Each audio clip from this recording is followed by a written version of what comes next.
जंगल आज कुछ अलग था। हवा थमी हुई थी, पत्ते भी जैसे सांस रोककर खड़े थे। तभी जंगल के बीचों बीच एक नन्हा हाथी अपनी मां को जोर जोर से हिला रहा था, लेकिन उसकी मां अब कभी नहीं उठने वाली थी। सुबह सुबह शिकारी आए थे। एक जोर की आवाज गूंजी और जंगल कांप उठा। मां हाथी गिर पड़ी और उसका बच्चा वहीं बैठ गया।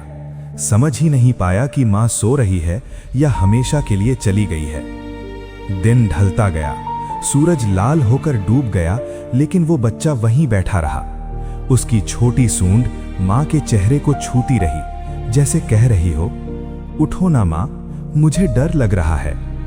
रात को ठंडी हवा चली, पूरा झुंड लौट आया, लेकिन कोई भी उसे वहां से हिला नहीं पाया। बूढ़ा हाथी धीरे धीरे पास आया। उसने बच्चे के सिर पे अपनी सूंड रखी और पहली बार उस नन्हे हाथी की आंखों से एक आंसू गिरा। अगले दिन जंगल में एक अजीब सन्नाटा था। वही बच्चा अब अपनी मां की जगह खड़ा था, कमजोर, डरा हुआ, लेकिन सीधा। समय बीतता गया, वही नन्हा हाथी बड़ा हुआ। आज जब शिकारी फिर आए तो सबसे आगे वही हाथी खड़ा था। उसकी आंखों में डर नहीं था, उसमें यादें थीं। उसने हमला नहीं किया, बस जोर से चिंघाड़ा, पूरे जंगल को जगा देने वाली आवाज। शिकारी भाग गए और तब समझ आया, जानवर बोलते नहीं, लेकिन उनकी खामोशी इंसान की सबसे बड़ी सीख होती है।